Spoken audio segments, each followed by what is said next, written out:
Bitawan mo ako! Kunin mo na lahat ng pera ko! Huwag mo lang akong saktan! Wala ka nang magagawa. Akin ka.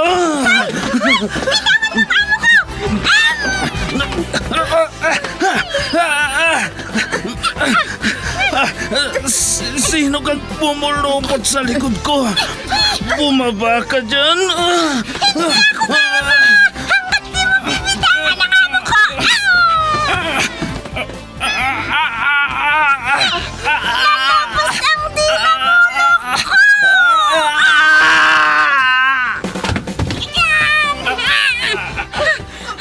Ayan! Natumba na siya, madam! Salamat, Pepita! Salamat! Super Pipita, ang balikbayan na OFW, survivor mula Iraq, palaban sa hirap at nakahandang magsakripisyo sa ikabubuti ng karamihan, kabilang sa mga naturingang bagong bayani ng bansa.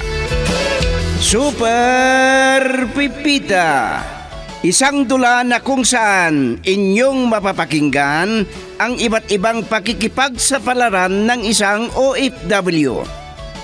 Super Pipita, mula sa Lovelet Artist and Talent Center Drama Productions, handog sa inyo ng #1 and most trusted radio network in the country, Bombo Radio Philippines. Basta Radio Bombo.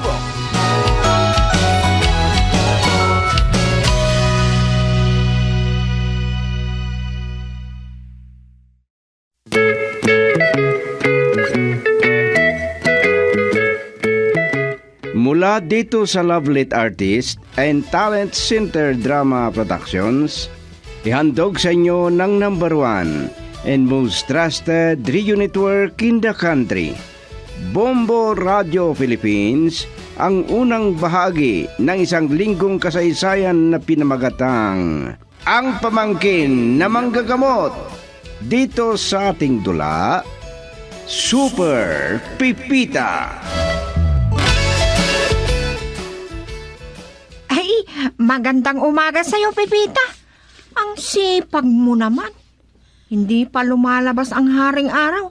Nagwawalis ka na dito sa labas. Paano naman? Masipag din naman ang daon na magkalat mula sa puno ng mga tanim dito sa harap ng bahay ng amo ko. At isa pa, mainit na mamaya. Kahit ikaw, maaga ka rin naglalabas ng basura, di ba? Pareho tayong masipag. At parang hindi ka katulong. Ano? Ang ganda mo. Ikaw naman. Pareho tayong maganda. Ikaw nga dyan eh. Hindi ka paniwalang isa kang katulong dahil lagi kang naglalabas. Marami kasing pinapagawa sa akin si Madam.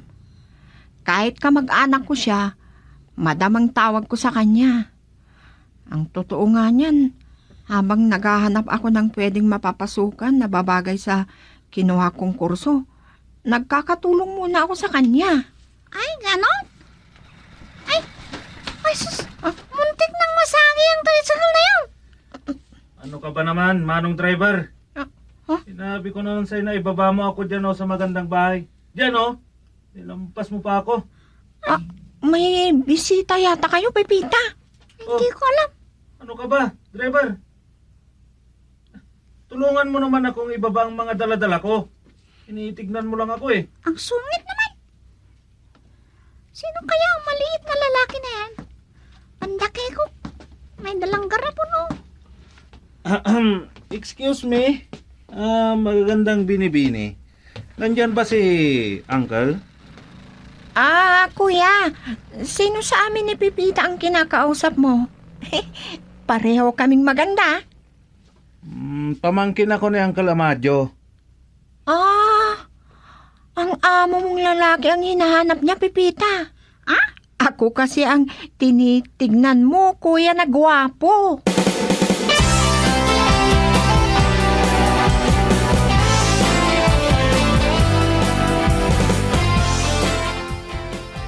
tagal namang sumagot si Amateo.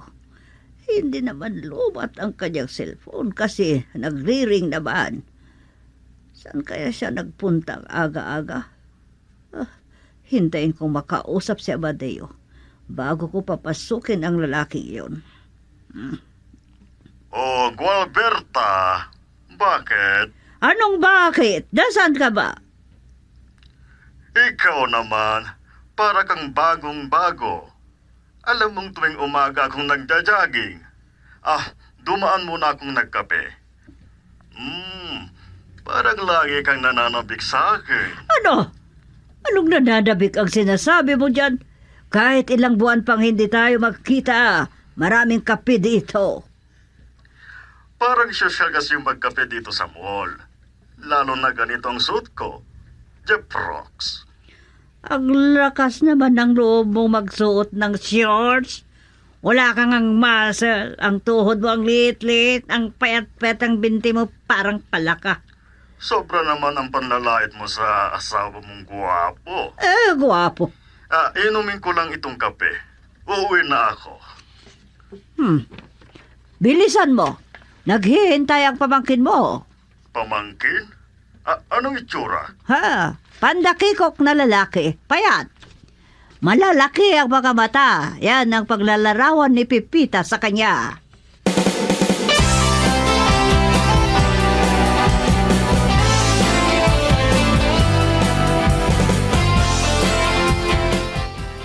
Ang sakit na ng paa kong nakatayo dito. Hindi na bumalik yung katulong ni Uncle. Pipita yata ang pangalan.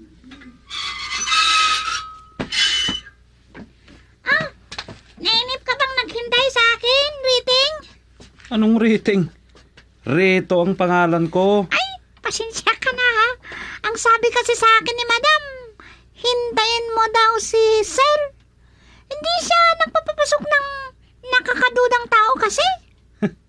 Itong itsurang ito? Pagdududahan? Uy, gwapo kaya ako. Naku, Kawawa naman ang matandang yan. Wala sigurong pamasahe kaya naglalakad na lang. si Sir yan, Riting. Ah. Ala, akala ko ba yung uncle mo? Ha? Bakit hindi mo kilala? Kagagaling niyang nang nag-jogging.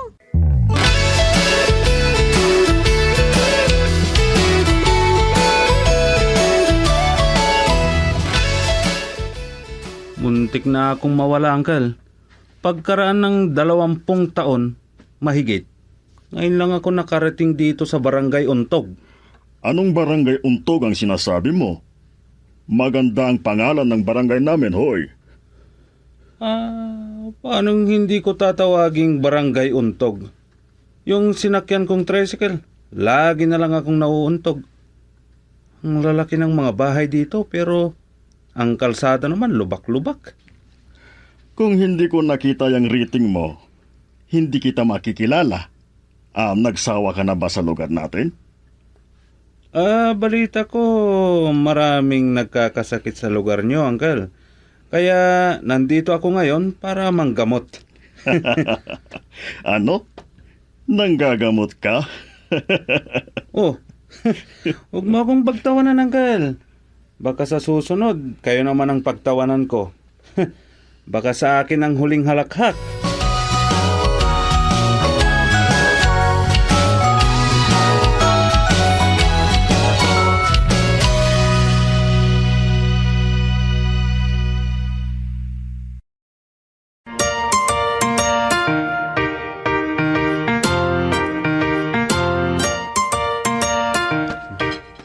Talagang nagutom ako, Pipita. Lalo na at masarap ang ulam. Sarap. Riting, tubig, inom ka. Salamat, Pipita. Ay, talagang maasahan ka. May nakhandang tubig agad. Para mo akong asawa na pinagsisilbihan. Anong sinasabi ng Riting na ito? Ay, Rito pala. Ay. Walang hiya. Takaw kasi. Muntik ko nang malunok ang buto. Ano kasi, dahan-dahan ang takaw mo. Para ka kasing mauubusan. Ay, talagang ganito ako. Lalo na kapag gutom ako, Pipita. Kaya kong kainin ang isang kalderong kanin. Sige, kumain ka lang dyan. Pero wala na kaming isang kalderong kanin na. Kapag kulang mo pa yan, magsasayang pa ako. Ganon? Malawak ang bukirin ni Anggal, pero wala naman akong nakikitang bukid dito sa Barangay Untog. Ano? Barangay Untog? Ngiti lang ako Baka masamid ako kapag tatawa ako ng malakas. Alam mo ba, isa akong manggagamot. Ha? Doktor ka? Doktor dapat ang itawag ko sa'yo. Hindi ako nakapagtapos ng kursong medisina. Pero yan ang pangarap ko noon. Pero sa pamamagitan ng anting-anting, nakakapanggamot ako kahit anong uri ng sakit. Anting-anting?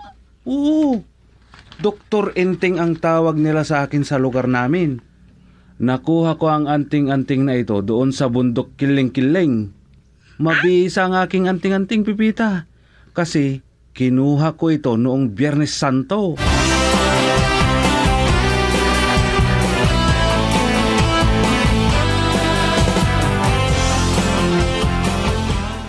Teka, bakit dito tayo sa hotel pumunta? Anong iniisip mong gawin dito, matanda ka? Ikaw ang mali ang iniisip. May conference kaming mga negosyante dito. Doon sa basement ng hotel na ito. Bakit hindi mo sinabi kaagad? Sumama-sama pa ako sa'yo. Bakit ka ba sumama? Nainis nga ako. Ano bang sadya ng rito na yon sa iyo? Hindi pa kami nag-usap masyado. Pero ang sabi sa akin, isa daw manggagamot. Hindi naman yata kumuha ng kursong medisina para manggagamot, sabi mo. Baka naman herbolaryo, kwak-kwak. Marami na daw siyang nagamot. Anong oras na? Paano ka? Magpapahatid na lang ako sa kaibigan ko. Ikaw, wala ka ng oras. Bakit? Wala kang driver. Isa pang sasahuran at mahirap na ang magtiwala. Baka mapahamak pa ako ng taong makukuha ko. Tignan mo na lang yung kaibigan ko. Kinarnap ng driver ang bagong sasakyan niya.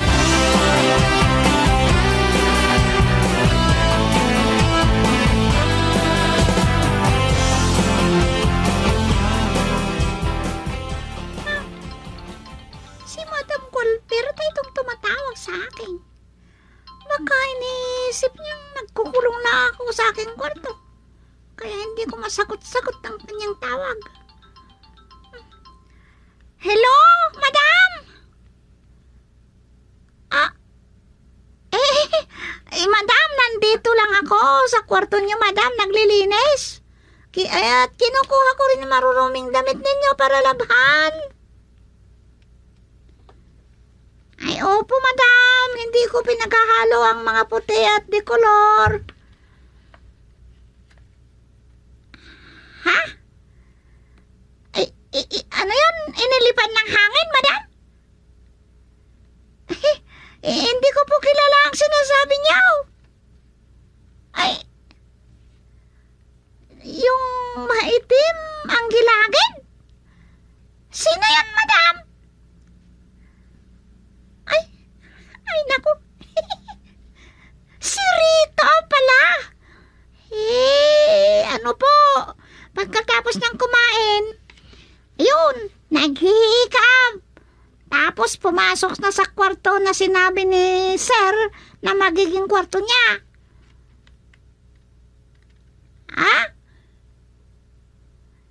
Sige po, kausapin niyo. Ano po? Palalayasin niyo? Bahala kayo, Madam. Sige po, bye. Nakaw, palalayasin daw si Riting.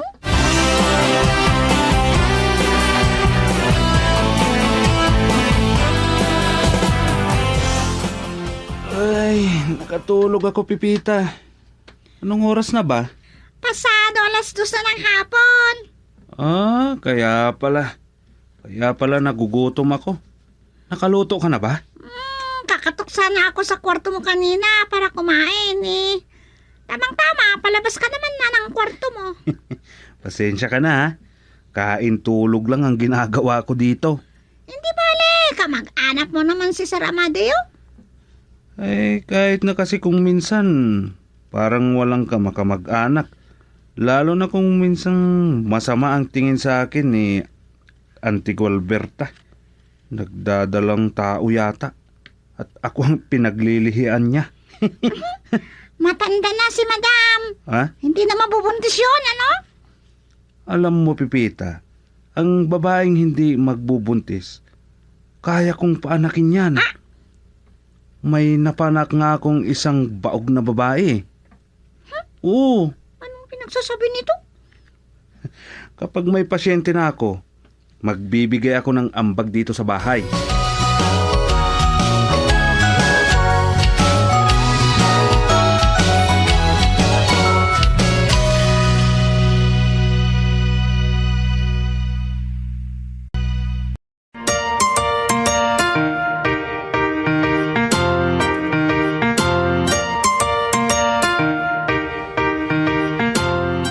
Bago ka kausapin ni Gualberta, ako muna ang kakausap sa'yo.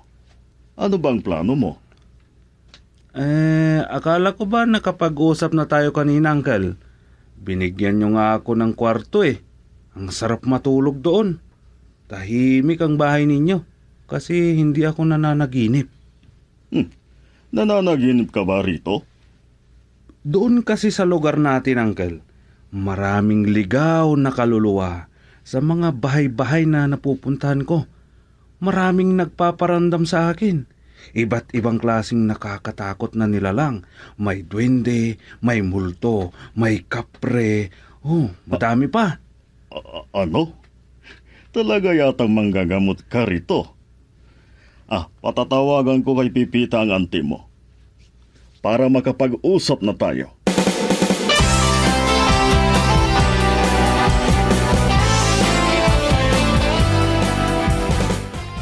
Nagmamakaawa ako sa inyo, Ante. Papayagan nyo ba akong makitira sa tirahan ninyo? Nakahanda akong magsilbi, Ante. Araw man o gabi. Tawagin nyo lang ang pangalan ko. Darating ako. Ang galing ng pasakalya mo, pamangkin. Talagang nasa dugo natin ang isang makata.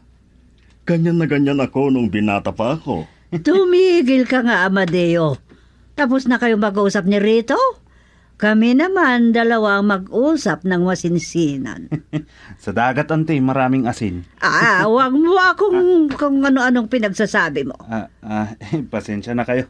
Palabiro lang talaga ako, Ante. Ang gusto kong malaman, ano talagang sadya mo? At dito ka pa nagpapakita sa bahay ko?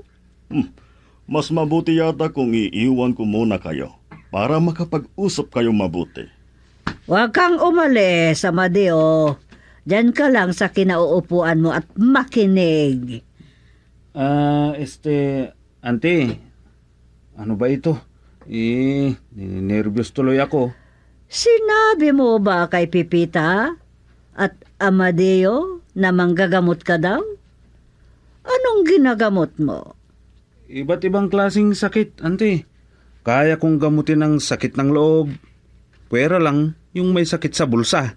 Tumigil ka nga dyan. Hindi ako natatawa sa bagay sa sinasabi mo. Paano yan? Wala ka pang kakilala dito?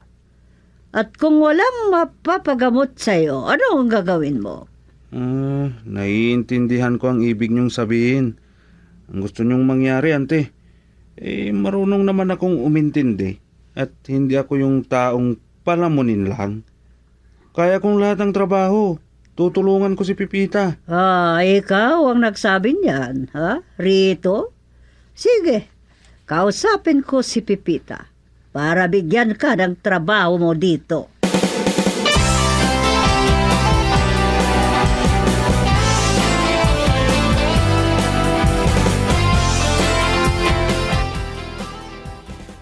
Kamang to, mag-iisang buwan na ako dito sa napasukan ko.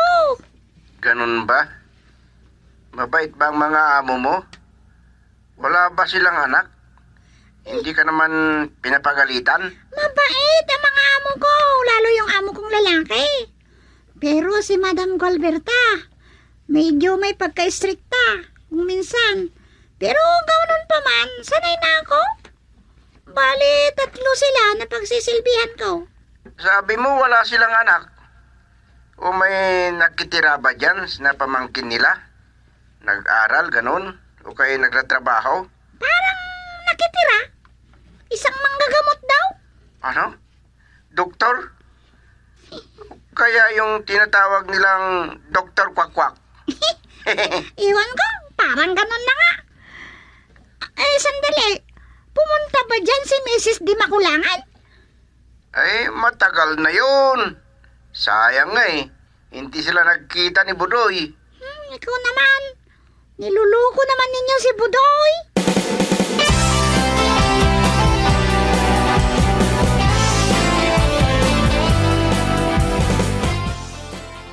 Yan ang napag-usapan at ipinangako ni Rito kagabi, Pipita. Siya mismo ang nagsabi, kaya ikaw ang magsabi sa kanya kung anong magiging trabaho niya dito. Nako, ano kayang ipapatrabaho ko kay Rito? Oh, Pipita, bakit nakatingin ka lang? Hindi ka ba kapagsalita? Madam, iniisip ko nga po kung ano ba ang ipapagawa ko sa kanya. Kayang-kaya ko naman lahat ng trabaho dito. Hindi ka nag-iisip eh. Paakyatin mo sa mga puno. Bawasan ang mga saga para walang gaanong walisan sa dahon. O, di ba trabaho siya?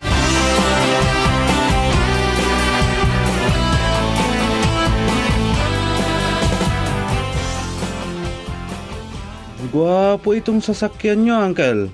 Parang kayo. Bagong-bago. Pero hindi nyo naman mapaandar. Kapag ganitong umaga, talagang mahirap paandarin. Kaya iniisip ko na kukuha ako ng driver na kaya niyang magmekaniko. Kung kukuha kayo ng driver, ako na lang, Uncle. Marunong kang magmaneho?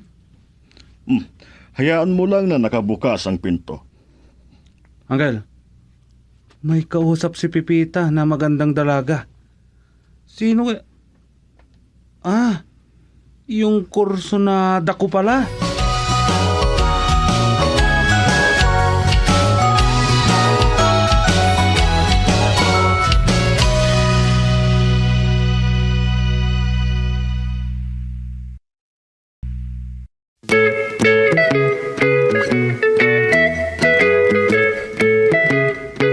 Ano pa ang mga susunod na mangyayari?